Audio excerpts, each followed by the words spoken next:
What is up, everybody? And we are live for the 154th Data on Kubernetes Communities DoK Talks.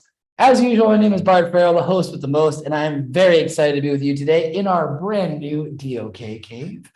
So very stoked to be here, like I said, for our 154th live stream. Very much looking forward to getting started with our speaker. Before we do so, though, just have a couple of announcements. Want to let everybody know that, as usual, many things are happening in our community. And if we talk about the development of StatefulSets, we're talking about today, we actually had a session very recently with Michael Guarino, the CTO of Plural.sh. Highly recommend to go and check that out, in which he talks about where StatefulSets are at right now. Right, so we're going to get some backstory from today's speaker, Srinivas, an amazing speaker. Lots of folks signed up for this. Very excited to get into the details of the session.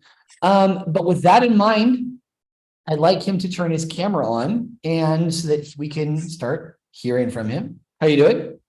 Yeah, I'm good, Bart. Hello, Bart. Hello, DoK community. How are you all doing? Doing good. Very, very happy to be here today. So with that in mind, if you want to start sharing your screen, let us know what's going on. And I would be happy to pass any questions on that we get. Yeah. Go for it. Let me quickly share my screen. Yep.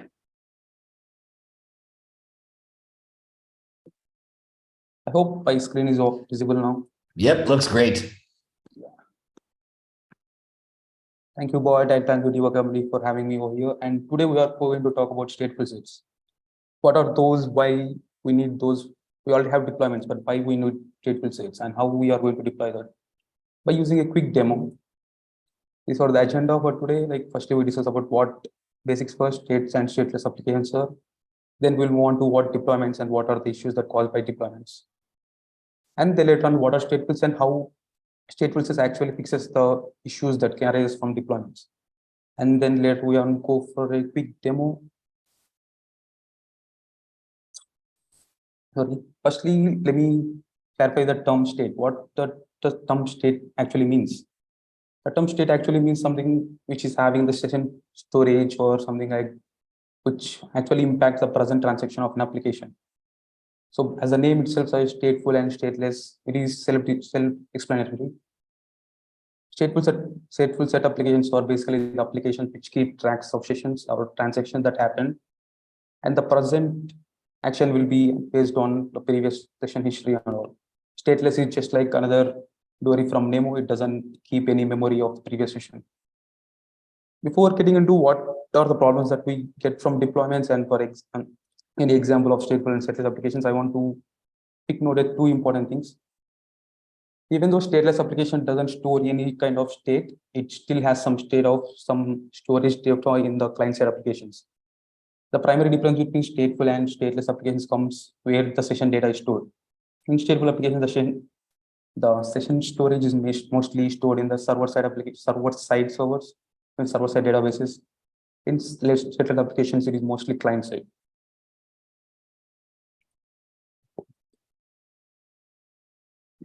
To get deep dive into more about stateful and stateless applications, let's consider a real-time scenario where we'll be taking an example of an user making a transaction in a banking application. So developers developed this application both in stateful application scenario and stateless application scenario. So what happens in stateful? Let's say I'm the user, I want to make a transaction of some $1,000 to some other user.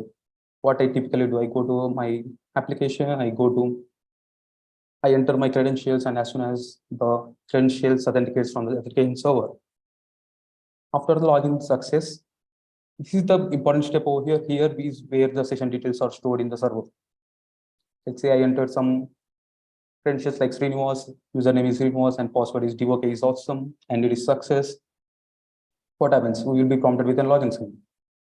Once we get a login screen, what we do? We need to make a something transaction. So we enter the amount of money that we want to transfer. So in order to application has to perform authentication, it needs to have some session storage that we previously stored, right? It doesn't just do random transaction without any authentication details and all. For this operation to be performed, we need to have session details stored in our previous server. So once it comes with a confirm transaction, it also needs some session details like authentication tokens. Is this the really person? Is the account owner or something? So once we confirm the transaction, it will now the transaction is completed. So stateful applications is mostly helpful when we need a session details for next operation to be performed. So consider the same application design in a stateless architecture. What happens in stateless architectures? Stateless architecture basically doesn't store any session storage or state of the application, what it's process.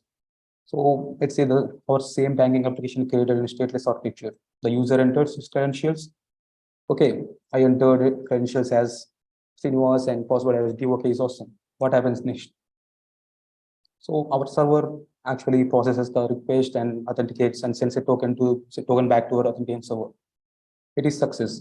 But when we go to the next screen, what happens? The next screen, the user checks, the application checks if this is the real person of the account, is he the owner of the application, or is he the owner of the account? It checks, but it might be or might not be happening in the same server. If by any chance this is not happening in the same server as authentication server, it fails because like we don't have any authentication token or anything like that. And if it fails, it will still prompts a login screen. What happens? The user enters again and it fails in the next step as well, because like we don't have any session data or authentication tokens happen. What happens then? Account locks. So here's where stateful applications and status applications. Yeah, and one more important point about this architecture is just simplified for the purpose of demo, and it is not to be compared with the real-time scenario. It happens somewhat complicated in real time. I hope this clarifies what stateful and stateless applications are. Then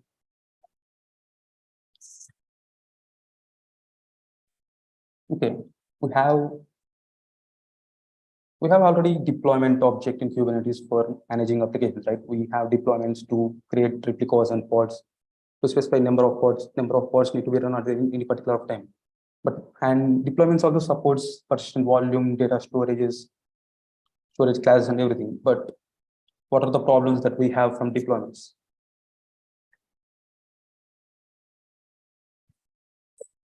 Sorry. So whenever you create an application or whenever deploy application using deployments, it will create pods and replica sets. You already know the basics. What the problems? These 4 are the real problems that arise from deployments. Whenever you create an application using deployments, the pod that are created from deployment like has some random hash attached to it, which means like it can be vary from anything. It is not persistent. It can be constant. It is something random. It is not to be used for real database connection. So in order for the stateful application to work in real time, it needs to have some sticky connection so that it can perform the data actions. And also like whenever you have pods at a 10 and we perform delete action of those pods, it can be deleted. And even though we all know pods or containers are ephemeral, they die and recreates, and this process goes on. So whenever a pod dies in deployments, it is not guaranteed that the recreated pod has the same name as the previous one. And this is the point where most highlighted point over here. This is each pod. Every pod in the deployment shares the same peep. So by any chance, if any failure in the database happens, like it will impact the downtime in our application. And ungraceful termination is another big drawback of deployments, which is basically when it's called scale down application from 10 to 2, from 10 pods to 2 pods, it will basically delete all the remaining 8 pods at a random manner and without any graceful termination. So in order to overcome all these drawbacks that we have from deployments, we have something called StatefulSets, which I think is a very good option for running stateful applications in Kubernetes. What are StatefulSets? StatefulSets is basically the workload API object that is used to manage stateful applications. So the biggest difference comes here, like whenever you create an application, whenever you deploy pods using StatefulSets, it will guarantee that ordering and uniqueness of these pods. It will create the pod names which is persistent and it has sticky identity to it. The DNS name of the pods created by StatefulSets is persistent throughout the entire application lifecycle. And the beautiful point of stateful sets comes, stateful set creates pods one by one. Say we have 5 pods to be 5 pods to be deployed using stateful sets. What happens is like the second pod will only be created only when first pod is up and running. The same happens when we delete the pod. So we have 5 pods in our stateful set. We want to delete, we want to scale down the application from 5 pods to 3 pods. What happens is like stateful sets ensures that the last pod, like something 5th pod deleted first and 4th pod deleted next and 3rd pod deleted next. And it will basically helps us to have graceful termination of the pods and all. And every pod that is created in stateful sets has a separate PV. Like it will say we have 10 pods created using stateful sets. It all has the same persistent volume throughout the entire life cycle. Even let's say you created in 5 pods and we have 5 PVCs attached to it. It will, let's say we deleted the scale down the pods from 5 to 3. It won't delete the persistent volume attached to it. By any chance, if in the future you want to scale from application from 3 to 5, it will ensure that connection remains the same. It has the same data all throughout the entire life cycle. Let's have a quick demo. In this demo, we'll see about how to deploy stateful set, how the problems that arise from state deployments.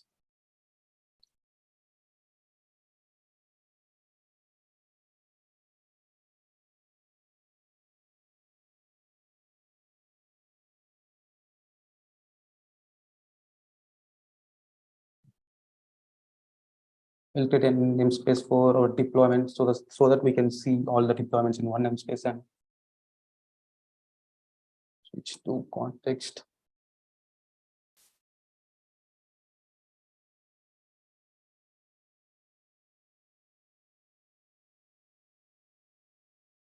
Let's apply our Kubernetes manifest, deployment manifest.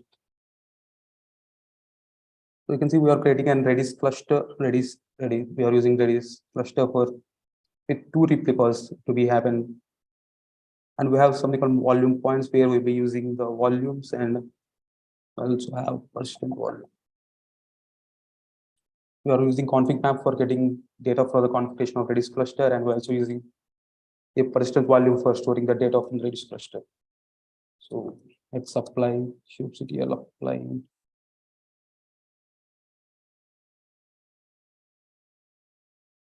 As we are using our config maps as a configuration data, configuration volumes in our application, like we need to create a config map as well. Oops.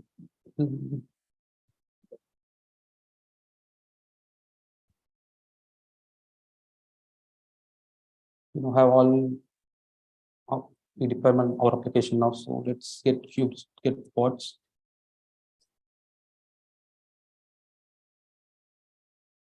So as you can see, we created 2 replicas of the Redis cluster. Redis image, it creates as you can observe, the name of the pod is something random over here, like it is followed by Redis, the deployment name, and is followed by a random hash character, which is not that much effective to use in the real-time stateful application. So that because stateful application needs something reliable connection for service discovery and data to be stored. Also see. We also have claim, which is, even though we have 2 pods, like it still has 1 pod, 1 PVC. Actually, we can check which pod has which persistent volume by using this command. We are just basically getting JSON format of all get pods, and we are just JSON querying the required values. As you can see in our deployment demo namespace, we have 2 pods which is sharing the same PVC. As I previously mentioned, like we have 3 problems arise from the deployment. Let's say it is because first one is like it has random hash name attached to it, so that it can't provide a proper DNS name for us. And second thing is like all the pods in the deployment share the same PVC, which might cause some disturbances. Let's say in future the PVC is deleted or another service deleted something. Our application may face severe downtime. Let's scale it up.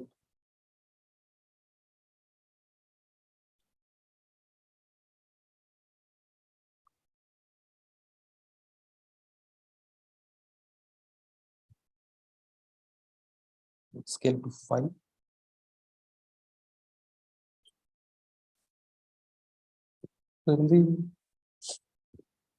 It just creates all the time. All the pods are at a single time. It doesn't provide any graceful termination or graceful scaling up. And though if you want to create, you want to delete the pods, it will just delete all the pods at a single time. Although terminating in at the same time, which might cause severe downtime in your applications. Considering all these things, considering all these three issues that we have with the deployments, we will move forward. We'll go with StatefulSets.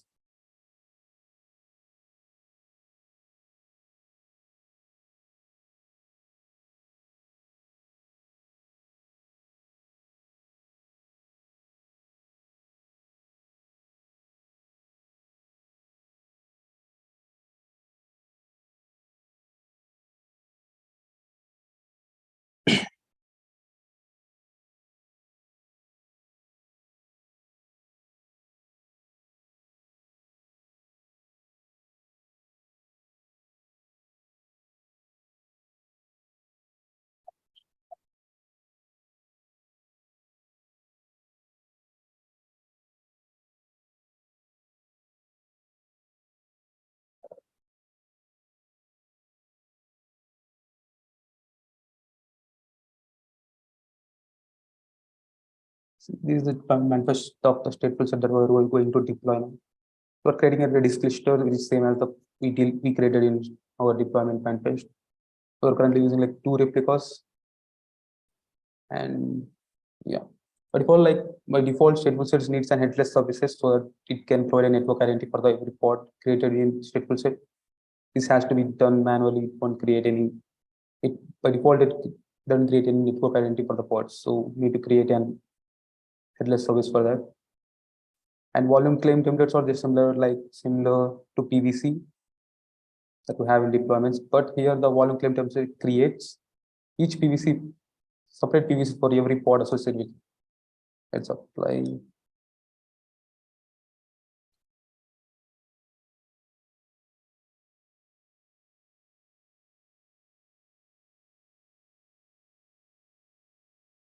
And we also need to apply config name as well.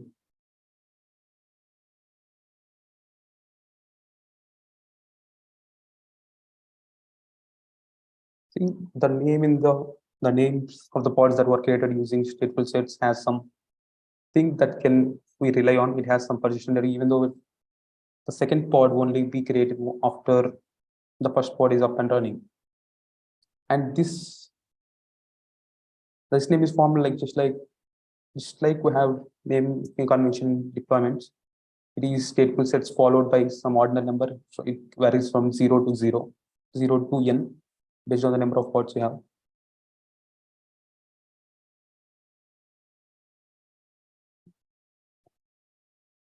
Let's scale our application.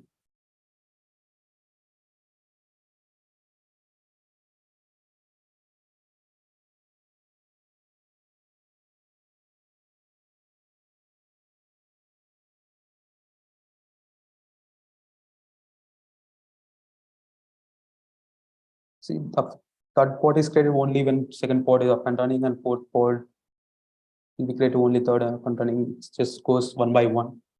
And a similar fashion, see what. And we also discuss the each pod has separate PVC in StatefulSets. In StatefulSet demo namespace, we have six pods which has 6 separate PVCs associated with it. And let's scale down our application. As per theory, like it should still have the PVCs associated with it. Scale.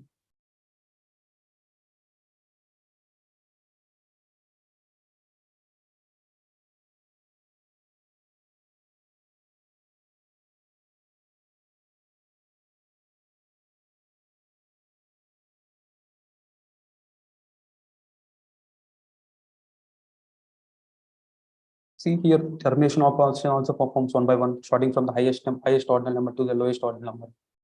So it means like when the fourth pod only be deleted when fifth pod is already deleted. If there is any fifth pod, to first it starts from the highest ordinal number and it just goes on to lowest ordinal number. And let's check the PVCs associated with it.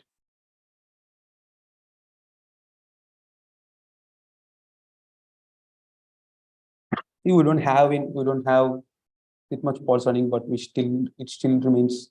It will still retains the PVCs associated with it, so that if any, let's say we scale again.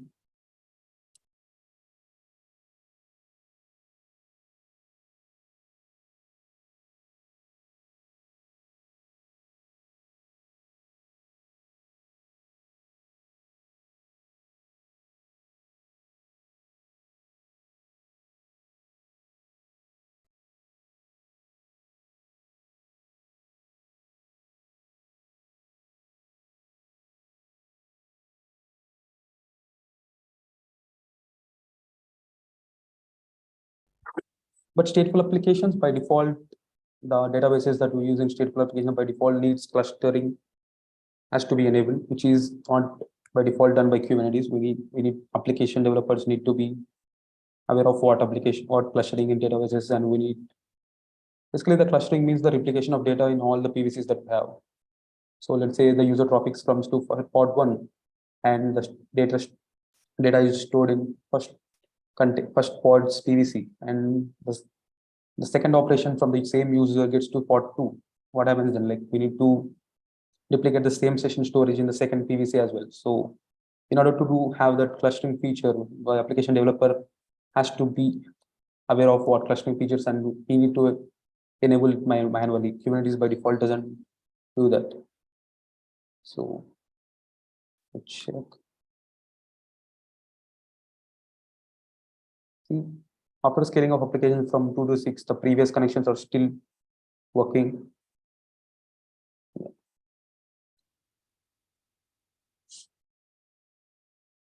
Yeah. So we had 3 issues with the deployments. Like first one is there is no sticky guarantee of pods, which is solved by Kubernetes which is solved by StatefulSets by using this ordinal number feature, which can be trustable and which is acts as a persistent identity and sticky identity for the pods. And each pod has separate identity. Let's say even if database crashes, if one database crashes, another PV has the same data so that it can run the operations as well. And graceful terminations and graceful scaling down is also done in StatefulSets.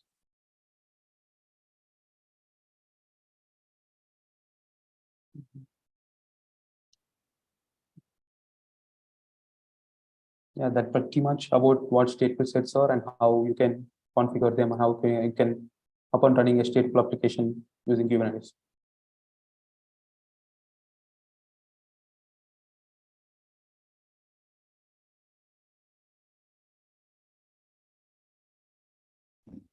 Cool. I think we can all agree that that was extremely impressive. I have a few different questions. Oh, Srinivas, we lost you. Don't run away. We're just getting to the good part. Seriously. Well, before we get to questions, that was absolutely amazing. Very, very well explained from beginning to end and very beginner friendly, which we really appreciate that, because let's face it, some of these concepts, when we start talking about PVCs, when we start talking about, the difference between stateful and stateless apps, stateful and stateless architecture, these things can get very, very tricky for people quite quickly, which oftentimes will make them say, you know what, this just isn't for me. My question for you is, how did you learn everything that you just explained to us? Yeah, mostly I learned from Kubernetes docs, and transfer documentation has very good resource about what StatefulSets are and how to up and running a Kubernetes cluster using StatefulSets. Okay. Mostly from Kubernetes docs. All right, so just going directly to the docs. Everybody, I guess, learns it in different ways, and then obviously you put it into practice with that wonderful demo that you just shared with us. Just to get to know a little bit more about you, is that this curiosity in general regarding Kubernetes, cloud native infrastructure, can you tell us a little bit more about your background as a person, as a developer, as a cloud engineer? How did you get started on this? How old are you, by the way? I'm 23. I'm 23. Believe it or not, folks, once upon a time, I was 23, but that was almost 15 years ago. But yeah, it's a great time to be like, I'm just saying, It's very, very impressive, the amount of knowledge that you've acquired. One thing is to learn it, but how you're able to explain it. So could you just tell us more about yourself, about how you got started in this whole area? Yeah, I'm a DevOps associate at profession. I work at TCS as a DevOps associate. Yeah, where I mostly deal with creating pipelines and releasing pipelines and all. And my role responsibility requires me to work with container services and AKS, as in Kubernetes services. Yeah, that's where I learned that I heard the term about Kubernetes, and I went down straight to Google and I did what Kubernetes is. And I found very good tutorials and video tutorials from many of the community folks. Very good. Yeah, that's where I got my interest about Kubernetes and cloud native in general. Cool. Yeah. With that in mind, sorry, no, but I just started to interrupt. But we have a question here from on YouTube from a very experienced, I will add, engineer who we have a pre-recorded session that'll be coming out this week. He works at NetApp and his name is Eve, and he is a fantastic person. So Eve's question is, by default, if you delete the STS, the PVC remains, right? Yeah. Okay. Yeah, by default it will remain. Okay, good. Then he makes a point here is that I believe that the CNCF, SIG storage and SIG app is working on an option to also automatically delete the PVC planned for Kubernetes 1.26. Are you aware of that, or is it something you've heard about? No, I'm not part of that SIG groups, but it would be good if you have like automatically deleting PVC, like because deleting the PVC after StatefulSet deleted is somewhat manual task to do. So it would be good to have. If it could be automated. All right, yeah. Automated, yeah. Now, going back to Eve, thank you for the question. He also really liked your presentation. So going back to your experience, so you got involved, very much self-taught, we can say. Get into the documents, looking at tutorials. What are the things that have been the most challenging for you? Like I said, as a community, we always want to know about okay, so you've consumed a lot of tutorials and documents, but what are the things that you haven't seen of areas that you would like to go deeper on? I'll say mostly like I prefer hands-on demos mostly. Okay. So considering stateful application and data on Kubernetes, like we have this handful of applications. So like creating somewhat tricky stateful applications and running stateful applications on Kubernetes is somewhat tricky.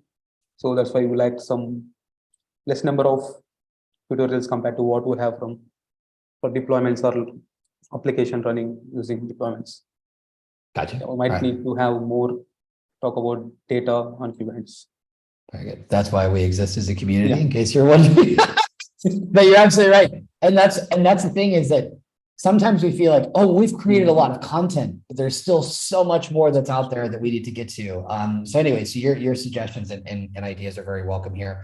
Good. That being said, we did talk in the very beginning before we get started. You're looking to find the right position for you professionally. For all the folks out there who might be hiring, and I'm looking at you, Eve, and I'm looking at other people that are in the audience, because a lot of these people need folks such as yourself that are proactive learners, that are out there getting the information. You're doing this in your free time. What kind of an organization would you be most interested in working?